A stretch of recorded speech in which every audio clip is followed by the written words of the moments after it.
எதற்காகவும் இயேசுவை விட மாட்டேன். இயேசுவுக்காக எதையும் விட்டு விடுவேன்.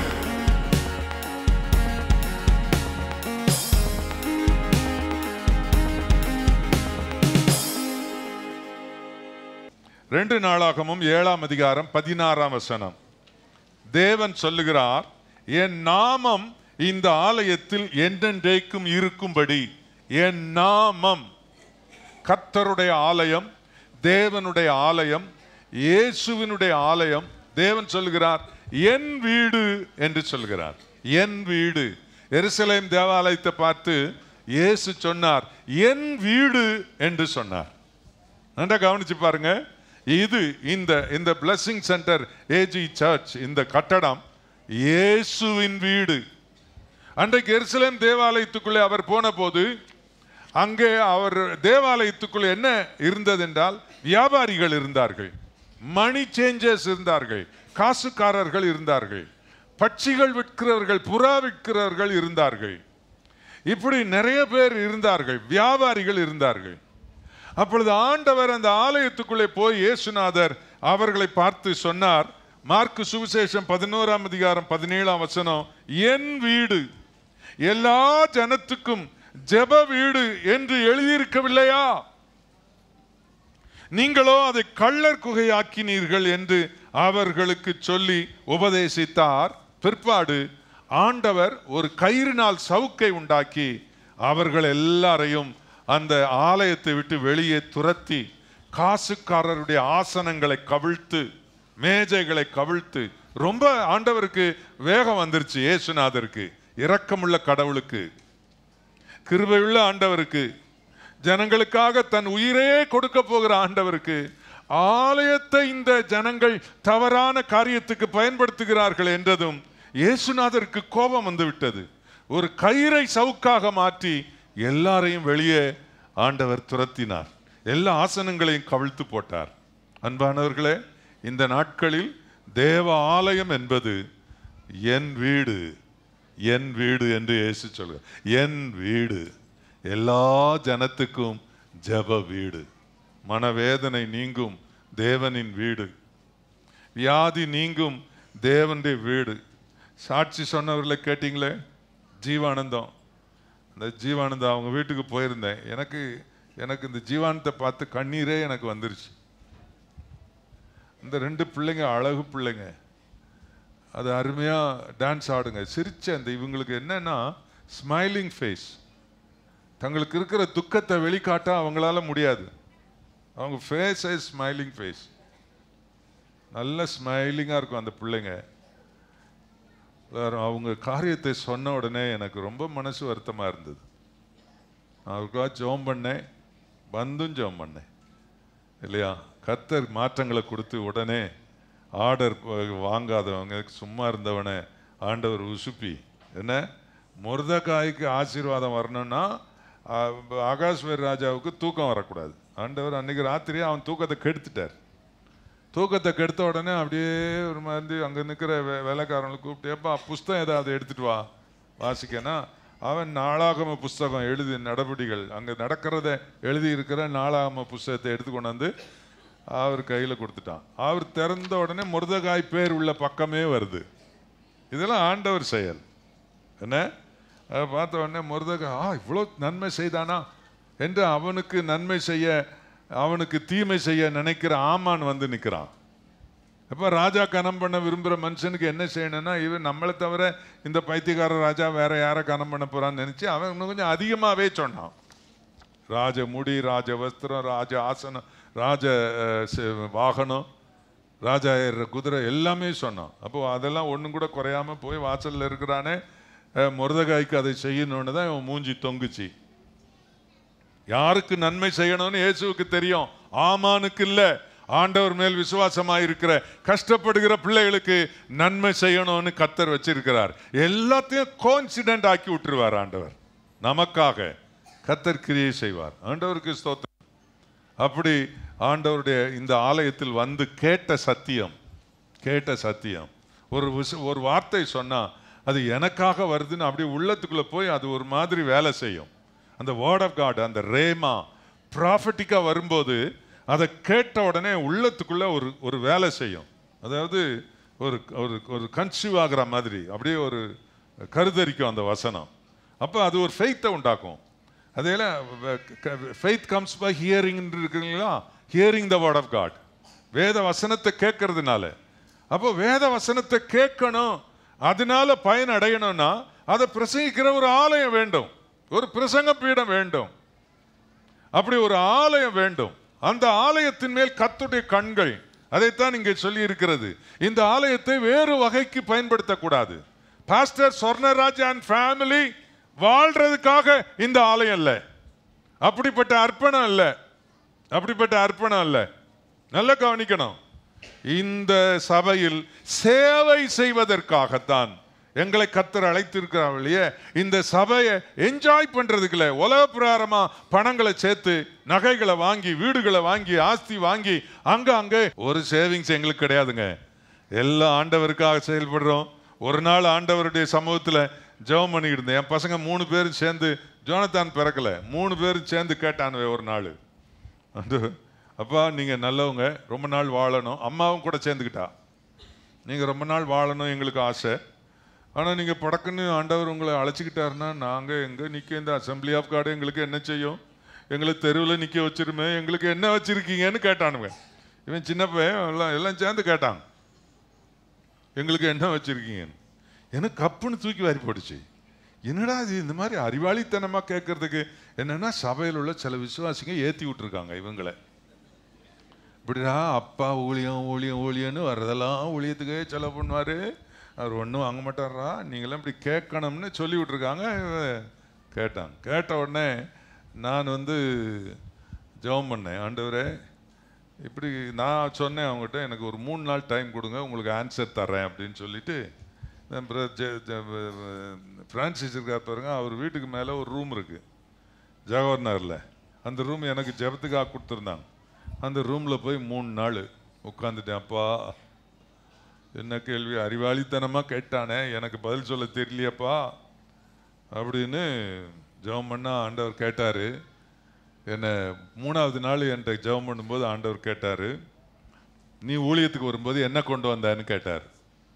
நான் சொன்னேன், ஒரு ஹவாய் செப்பல், 2 பேண்ட்டு, 2 டிஷர்ட். அந்த நாட்களில் இந்த பனியன் டிஷர்ட்டில் அது துணியிலே டிஷர்ட் தைப்பாங்க, அந்த 2 டிஷர்ட்டு கொண்டு வந்தேன். அவ்வளோதான்ப்பா, வேறு எதுவும் நான் கொண்டு வரல. இப்போ எப்படி இருக்கேன்னு கேட்டார்.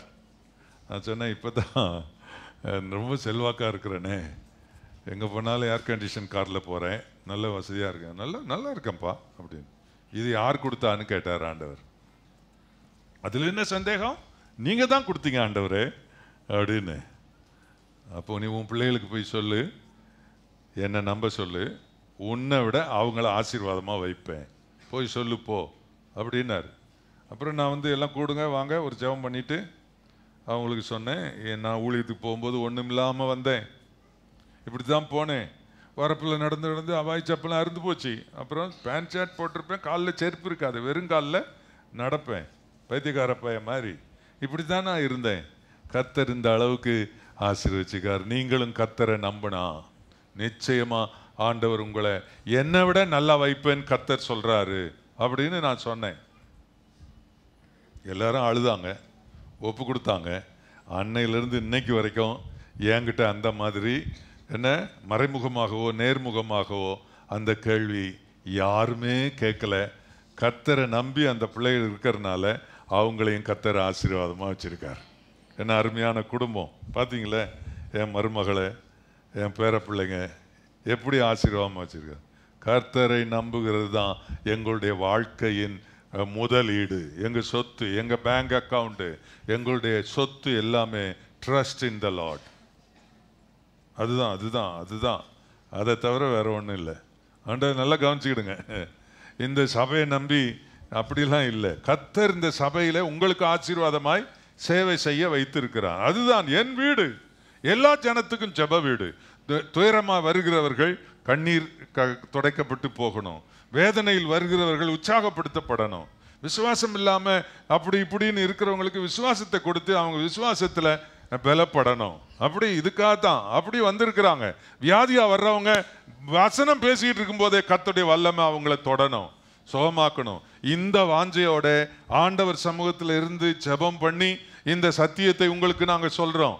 ஆண்டவர் உங்களை வசனத்தினால் ஆசீர்வதித்திருக்கிறார். இந்த ரேவதி இந்த அம்மா வரும்போது சின்ன வயசுல தன்னுடைய கணவனை இழந்து இந்த அம்மா கண்ணீரோட வேதனையோட வந்தாங்க.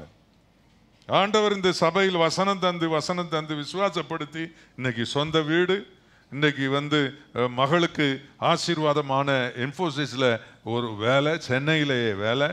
கர்த்தர் இப்படி ஆசீர்வதிக்கிறார். சரீர பிரகாரம் மாத்திரம் இல்லை, அவங்க ஆண்டவருக்குள்ள நல்லா இருக்கிறாங்க. சாட்சி சொன்னவங்க எல்லாம் நல்ல ஃபெய்த்தா இருக்கிறாங்க, நல்லா ஆண்டவருக்கு ஊழியம் செய்யறாங்க. எவ்வளவு ஆசீர்வாதமானது! அதுக்கு தான் இந்த தேவனுடைய வீடு, இந்த ஆலயம் இருக்கிறது, வேற எதற்கும் அல்ல. கிறிஸ்துமஸ் அன்னைக்கு ஜோடிச்சு அதுக்கப்புறம் ஒண்ணும் இல்லாம போறதுக்கு இல்ல, ஆண்டவருடைய வல்லமையினால் நிறைந்திருக்கிற ஒரு ஆலயம் இந்த blessing center assembly of God. Hallelujah! கர்த்தருடைய ஆலயம் அப்படித்தான், அதுக்கு தான் கர்த்தர் அழைத்திருக்கு. ஆகவே தான் இங்கே ஆண்டவர் சொல்லுகிறார் சாலமோன் இடத்துல 2 நாளாகமம் 7ஆம் அதிகாரம் 16ஆம் வசனம், என் நாமம் இந்த ஆலயத்தில் என்றென்றைக்கும் இருக்கும்படி நான் அதை தெரிந்து கொண்டு பரிசுத்தப்படுத்தினேன். என் கண்களும் என் இருதயமும் என்னாலும் இங்கே இருக்கும். ஆண்டவர் ஒரு நபரை குறித்து சொல்லவில்லை, தேவனை தொழுது கொள்ளும் ஒரு ஆலயத்தை குறித்து ஆண்டவர் சொல்லுகிறார். இந்த ஆலயத்திற்கு என் நாமம் தரிக்கப்பட்டிருக்கிறது. இது கர்த்தருடைய ஆலயம், கர்த்தராகிய இயேசு கிறிஸ்துவினுடைய ஆலயம். அவருடைய பிரசன்னத்தில் நாம் இங்கே வருகிறோம். இந்த ஆலயத்துக்குள் வரும்போது அவருடைய பிரசன்னத்துக்குள்ளே வருகிறோம். நான் சொல்லுகிறேன், நிச்சயமாக கர்த்தர் உங்களை இந்த ஆலயத்தில் வைத்து ஆசீர்வதிப்பார். இதிலே கர்த்தர் அவருடைய நாமம் தரிக்கப்பட்டிருக்கிறது. அது மாத்திரம் அல்ல, அவர் இந்த ஆலயத்தை தெரிந்து கொண்டார். இதிலே அவர் கண்கள் இருக்கிறது. ஆண்டவர் இதிலே அவருடைய கண்களை வைத்திருக்கிறார். அப்படின்னா இதுக்குள்ள வர்றவங்களை அவர் பார்க்கிறார். என்ன பார்க்கிறார்? உன் இதய வேதனையை பார்க்கிறார், உன் சரீர வேதனையை பார்க்கிறார், உனக்கு விரோதமாக செய்யப்படுகிற சத்துருக்களின் செயல்களை அவர் பார்க்கிறார். அவருடைய கண்கள் இந்த ஆலயத்தில் இருக்கிறது. அது மாத்திரமல்ல, அவருடைய இருதயமும் இந்த ஆலயத்தில் இரக்கமும் மன உருக்கமும் நீடிய சாந்தமும் மிகுந்த கிருபைகளும் நிறைந்த இயேசுவின் இருதயம் இந்த ஆலயத்தில் வைக்கப்பட்டிருக்கிறது. இந்த ஆலயம் உங்களுக்கு ஆசீர்வாதமா இருக்குன்னு நீங்க சொன்னப்போ நான் மகிழ்ந்தேன். என்னை விட இயேசுநாதர் ரொம்பவும் மகிழ்ந்தார். ஆண்டவருக்கு ஸ்தோத்திரம். இந்த ஆலயம் ஏதோ ஒரு கொசுறு உங்க வாழ்க்கையில ஏதோ ஒன்று அல்ல. இந்த ஆலயம் உங்கள் வாழ்வில் பிரதானமானதாக இருக்க வேண்டும். Praise the Lord. ஆண்டவருக்கு மகிமை உண்டாவதாக. இந்த ஆலயத்தை குறித்து சொல்லும் போது ஏசாயா 2:2-3 ஆகிய வசனங்களை நீங்க வாசித்தால், கடைசி நாட்களில், இப்போ நாம் வாழ்றது கடைசி காலம், கடைசி நாட்களில் கர்த்தருடைய ஆலயமாகிய பர்வதங்களின் கொடுமுடியில் சாதிக்கப்பட்டு மலைகளுக்கு மேலாய் உயர்த்தப்படும். எல்லா ஜாதிகளும் அதற்கு ஓடி வருவார்கள். திரளான ஜனங்கள் புறப்பட்டு வந்து, நாம் கர்த்தரின் பர்வதத்துக்கும் யாக்கோபின் தேவனுடைய ஆலயத்துக்கும் போவோம், வாருங்கள், அவர் தமது வழிகளை நமக்கு போதிப்பார், நாம் அவர் பாதைகளில் நடப்போம் என்பார்கள்.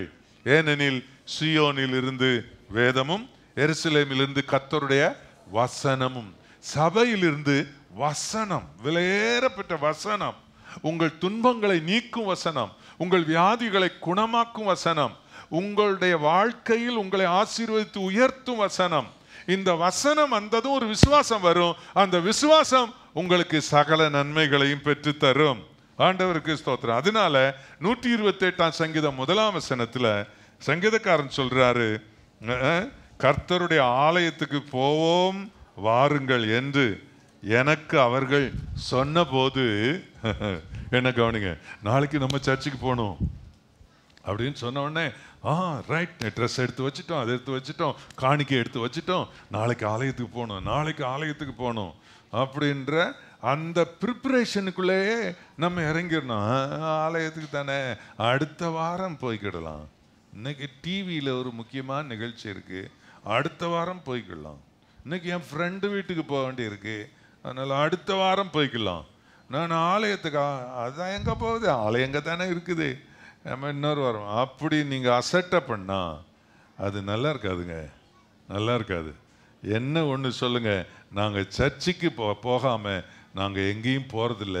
எங்களுக்கு சர்ச்சுக்கு போகிறது ரொம்ப முக்கியன்றத நீங்கள் நினைங்க. அதாவது அப்படி ஆலயத்துக்கு போகணுன்னே எனக்கு மகிழ்ச்சியாக இருந்தேன் அப்படி அவர் நான் மகிழ்ச்சியாக இருந்தேன் என்று அவர் சொல்லுகிறார். ஆண்டவருக்கு ஸ்தோத்திரம். சங்கீதம் 52:8 பாருங்கள். நானோ தேவனுடைய ஆலயத்தில் பச்சையான ஒலிவ மரத்தை போல் இருக்கிறேன், தேவனுடைய கிருபையை என்றென்றைக்கும் நம்பி இருக்கிறேன். நான் தேவனுடைய ஆலயத்தில் எப்படி இருக்கிறேன்? பச்சையான ஒலிவ மரம். என்ன கவனிங்க? Green olive. ஆலிவ்னா அனாயிண்டிங் அண்ட் ப்ராஸ்பெரிட்டி. லைவா ஒரு நல்ல உயிருள்ள விசுவாசியா. பச்சை மரம், உயிருள்ள மரம், பச்சை மரம், செழிப்பான மரம். நான் ஆலயத்தில் எப்படி இருக்கிறேன்? ஒரு வாடி போன ஒரு மரம் போல அல்ல, பட்டு போன ஒரு மரம் போல. நான் ஆலயத்துக்குள்ள வந்ததுனால நான் பச்சையான ஒலிவ மரம் போல நான் இருக்கிறேன் என்று சொல்லணும். ஆண்டவருக்கு ஸ்தோத்திரம். நான் இஸ்ரேல்ல இருந்து ஒரு ஒலிவ மரம் கொண்டு வந்திருக்கிறேன். அது நம்ம எங்கள் டிரைவராக இருக்க பிரதர் அரசு அவங்க வீட்டில் அது வளருது, நல்ல கிளவிட்டு அது வளர்ந்துருக்குது. மத்திய ஆலயத்தில் ஒரு ஸ்பெஷலான இடத்துல, என்னையா பிரபு அதுக்கு இடம் ஆயத்தம் பண்ணுங்க, ஸ்பெஷலான மேடான இடத்துல அதை நான் வைக்க போகிறேன். நான் ஒலிவ மரத்தை பற்றி நிறைய பிரசங்கம் பண்ணியிருக்கேன், நீங்கள் அப்போது அதை பார்க்கலாம். ஆண்டவருக்கு மகிமை உண்டாவதாக. ஒலிவ மரத்தை போல இருப்போம் விசுவாசிகள்னு சொல்லியிருக்கு. சங்கீதம் 92:13 பாருங்க. கர்த்தருடைய ஆலயத்தில் நாட்டப்பட்டவர்கள் எங்கள் தேவனுடைய பிரகாரங்களில் செழித்து இருப்பார்கள். எல்லாரும் சொல்லுங்க, எல்லாரும் அந்த வசனத்தை வாசிங்க. கர்த்தருடைய ஆலயத்தில் நாட்டப்பட்டவர்கள். நாட்டப்பட்டவர்கள் என்ன கவனிங்க? நாட்டப்பட்டவர்கள். ஆலயத்தில் ஒரு ஒரு ஒரு ஒரு தோட்டத்தில் ஒரு மரம் நட்டா அது அதிலே தாங்க இருக்கணும். ஒரு வருஷம் அந்த இடத்துலையும் அடுத்த வருஷம் அடுத்த தோட்டத்திலையும் பிடுங்கிட்டு போய் அதை வச்சா அது பட்டு போய் இலையெல்லாம் விழுந்துட்டு திரும்ப புதுசாக இலை வரும். அதுக்கப்புறம் ஒரு வருஷம் கழிச்சு அதை பிடுங்கி இன்னொரு தோட்டத்தில் கொண்டு போச்சா அதுக்கப்புறம் அதெல்லாம் பட்டுட்டு வந்துடும். ஒரே இடத்துல நாட்டப்பட்டிருக்க வேண்டும், நாட்டப்பட்டிருக்க வேண்டும். கர்த்தருடைய ஆலயத்தில் நாட்டப்பட்டு இருக்கிறவர்கள் எங்களுடைய தேவனுடைய பிரகாரங்களில் செழித்திருப்பார்கள். செழிப்பு என்றால் எல்லாம் அதுக்குள்ள இருக்குங்க. செழிப்புக்குள்ள ஆரோக்கியம் இருக்குது, ப்ராஸ்பெரிட்டிக்குள்ள என்னெல்லாம் இருக்குது? ஆரோக்கியம் இருக்குது, ஃபினான்சியல் டெவலப்மெண்ட் இருக்குது, உங்களுடைய தொழில் முன்னேற்றம் இருக்குது, உங்கள் குடும்ப அபிவிருத்தி இருக்குது, பீஸ் ஆஃப் மைண்ட் இருக்குது, எல்லாமே அதுக்குள்ளே இருக்குது. எங்க இருந்தா? கர்த்தருடைய ஆலயத்தில் நாட்டப்பட்டவர்கள். 2 வருஷம் இந்த சபை, 2 வருஷம் இன்னொரு சபை, அடுத்த 2 வருஷம் இன்னொரு சபை. ஒரே சபையில் இருக்கிறவங்க ஆசீர்வாதம் பெற்று பெரிய மரமா, கனி கொடுக்கிற மரமா வளர்ந்துருப்பாங்க. நீ இலை விழுந்து விழுந்து 2 இலை மட்டும் ஏன் இருக்குது அப்படின்னா ஒரு இடத்துல நிலைச்சு இருக்கிறது இல்லை, நீ நாட்டப்படுறதே இல்லை. இந்த சபையில கர்த்தர் என்னை வச்சிருக்கிறார், நான் இங்கே நடப்பட்டிருக்கிறேன், என் வேறு ஆழமா உள்ள போயிருக்குது. அதனால நான் பெரிய விருட்சமாகி நான் ரொம்ப ஆசீர்வாதமா இருப்பேன். நாட்டப்பட்டவர்கள் தேவனுடைய பிரகாரங்களில் செழித்திருப்பார்கள். 2 சாமுவேல் 22:7 எனக்குண்டான நெருக்கத்தில் கர்த்தரை நோக்கி கூப்பிட்டு என் தேவனை நோக்கி அபயமிட்டேன். தமது ஆலயத்தில் இருந்து என் சத்தத்தை கேட்டார், என் கூப்பிடுதல் அவர் செவிகளில் ஏறிற்று. என்ன கவனிங்க, நீங்க எங்க தேவ பிரசன்னத்தை ஃபீல் பண்றீங்களோ இந்த சாங்சுரி, இந்த தேவாலயத்தில், இயேசுவின் ஆலயத்தில், கர்த்தருடைய ஆலயத்தில் வந்து முழங்கால் படியிட்டு இயேசுவே என்றால் எங்கு விட இங்கே தான் பிரசன்ஸ் ஆஃப் காட் நீங்கள் நல்லா ஃபீல் பண்ண முடியும். அது என்னுடைய அனுபவம், எல்லாருடைய அனுபவம் அதுதான். என்றால் இது அதற்கென்று பிரத்யேகம் பண்ணப்பட்டிருக்கிற ஒரு சாங்சுரி. இங்கே தான் கர்த்தர் கிரியை செய்கிறார். இங்கே என்ன சொல்லியிருக்குன்னா, ஆண்டவரை நோக்கி அபயமிட்டாராம் சங்கீதக்காரர். நெருக்கத்தில், வேதனையில். நான் ஒரு சாட்சியை சொல்லி முடிக்கிறேங்க. பிரதர் டி அருள்ராஜ், எத்தனை பேருக்கு தெரியும்? டி அருள்ராஜ் அவர் என்னுடைய நண்பர். அவர் ரட்சிக்கப்படாமல் இருக்கும்போது என்கிட்ட வந்தார். எங்கள் சபையில் என் கூட தான் இருந்தார் அவர். அவர் ரட்சிக்கப்பட்டார். பிறகு அதுக்கப்புறம் அவருக்கு நான் தான் ஞான ஸ்நானம் கொடுத்தேன். அவருக்கு 37 ஆண்டுகளுக்கு முந்தி சிஎம்சி மருத்துவமனையில் அவர் 2 கிட்னியும் பழுதடைந்தவராக கிட்னி டிரான்ஸ்பிளான்டேஷன் பண்ணுறதுக்காக அவர் அங்கே அட்மிட் ஆகியிருந்தார். அப்போ தான் எனக்கு பழக்கமானார். என் வீட்டில் இருந்து தான் ஆஸ்பத்திரி போயிட்டு வந்துட்டு இருப்பார். வெள்ளூரில் நான் இருந்தேன். அப்போது அவர் எங்கள் நடந்த இடத்துல சபையில் இருந்தார். சத்தியத்தை கேட்டார், ரட்சிக்கப்பட்டார். ஞான ஸ்நானம் அப்புறம் அங்கே தான் நான் கொடுத்தேன் அவருக்கு. அதுக்கப்புறம் அவருக்கு நல்ல ஊழியம் பறந்து செய்வதற்கு அவரை உற்சாகப்படுத்தினேன். அவர் பல இடங்களில் ஊழியம் செய்தார். அவர் அந்த ஆப்ரேஷன் நேரத்தில் அவருடைய அண்ணன் பிரதர் மோகன், அவருடைய அண்ணன் என்ன பண்ணார்னா அவருக்கு கிட்னி டொனேட் பண்ணுறார். அவருடைய மனைவி அதுக்கெல்லாம் ஒத்துழைச்சது பெரிய விஷயம்.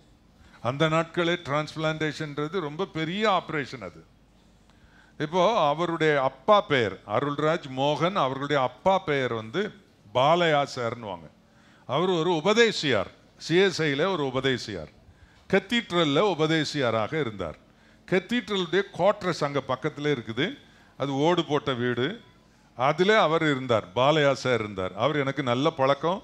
நான் அவர் வீட்டுக்கு அடிக்கடி போயிருக்கிறேன். அவரோட சேர்ந்து நான் பேசியிருக்கிறேன். நான் பேசும்போதே அவருக்கு 80 வயதுக்கு மேல் எனக்கு அவருக்கு உண்டு. அப்போது இந்த 2 பிள்ளைகள், மோகன் ஒரு டேபிளில், அருள்ராஜ் ஒரு டேபிளில், 2 பேருக்கும் ஒரே நேரத்தில் ஆப்ரேஷன் நடக்கணும். இவர் கிட்னி எடுத்து அவருக்கு பொருத்தணும். இது நடக்கிறது. டாக்டர் பாண்டே தான் அதை செய்கிறார்.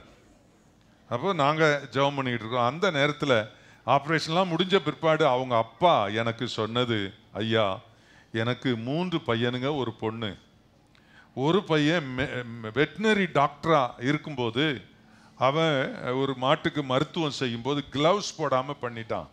அதனால அந்த டெட்டனஸ் அவனுடைய சரீரத்தில் ஒரு மெடிக்கல் வெட்டினரி டாக்டராக இருக்கும்போது அவன் செத்து போனான். ஐயா என்னால் தாங்க முடியாத துக்கம்.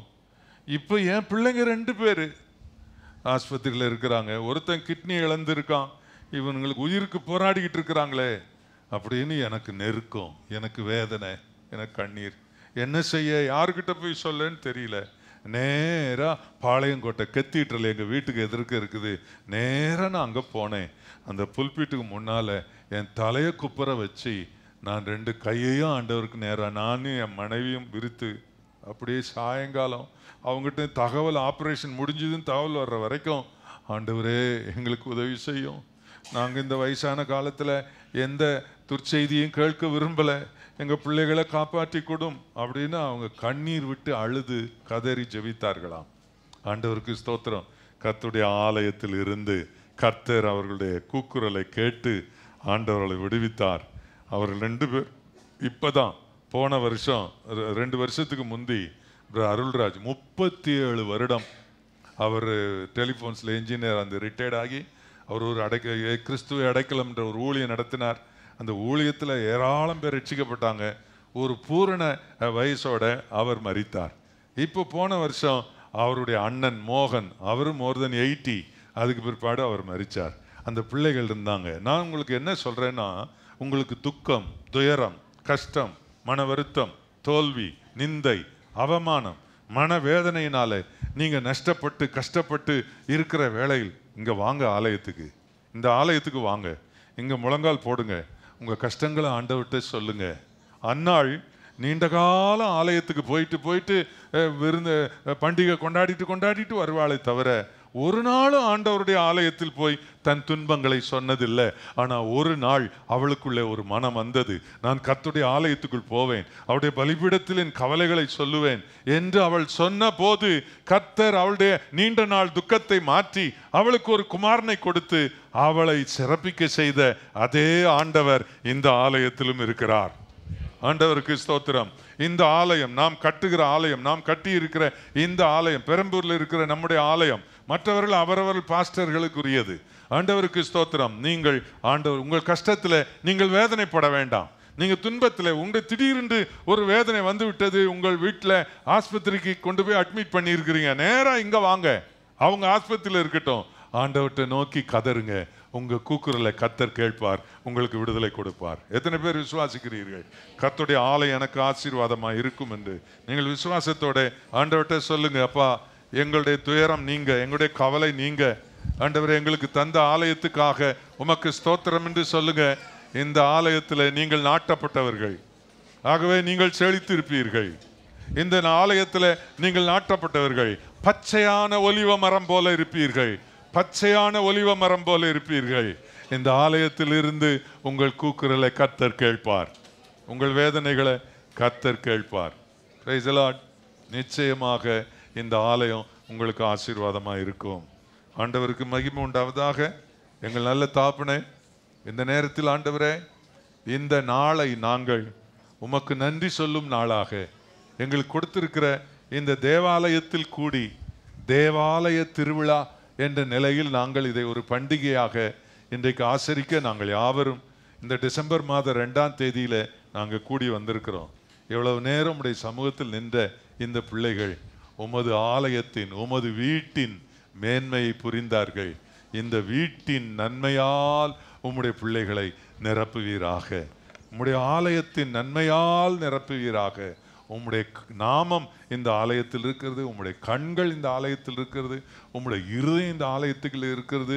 இதற்குள்ளே வருகிற எல்லாருடைய துயரம் நீங்குவதாக, துன்பங்கள் நீங்குவதாக, கஷ்டங்கள் நீங்குவதாக, பாவங்கள் நீங்குவதாக, ஆண்டவர் அடிமைத்தனம் நீங்குவதாக, தோல்வி ஜெயமாக மாறுவதாக.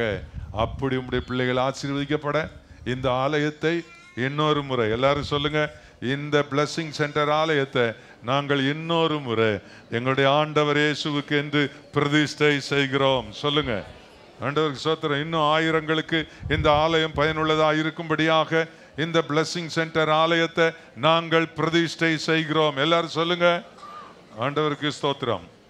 கர்த்தர் உங்களை ஆசீர்வதிப்பார். இந்த நாள் எங்களோடு இருந்ததுக்காக ஸ்தோத்திரம். அல்லேலூயா. எல்லாரும் வாய் திறந்து ஸ்தோத்திரம் சொல்லுங்க. எங்களுக்கு இந்த நாளை ஆசீர்வதித்ததுக்காக ஸ்தோத்திரம். எல்லாம் சொல்லுங்க, நாங்கள் தேவ ஆலயத்தில் நாட்டப்பட்டவர்கள். சொல்லுங்க எல்லாரும், நாங்கள் தேவ ஆலயத்தில் நாட்டப்பட்டவர்கள். நாங்கள் செழித்திருப்போம், நாங்கள் பச்சையா இருப்போம், நாங்கள் ஆசீர்வாதமா இருப்போம், நாங்கள் ஆலயத்தின் நன்மையினால் நாங்கள் ஆசீர்வதிக்கப்படுவோம் என்று எங்களை ஒப்பு கொடுக்கிறோம். அப்பா, மகிமை கனம் நீர் எடுத்துக்கொள்ளும். இயேசுவின் நாமத்தில் ஜெபிக்கிறோம் எங்கள் நல்ல பிதாவே. இப்பொழுது நம்முடைய கர்த்தராகிய இயேசு கிறிஸ்துவின் கிருபை, பிதாவின் அன்பு, பரிசுத்த ஆவியானவரின் ஐக்கியம் எப்பொழுது நம் அனைவரோடும் கூட இருப்பதாக. ஆமென்.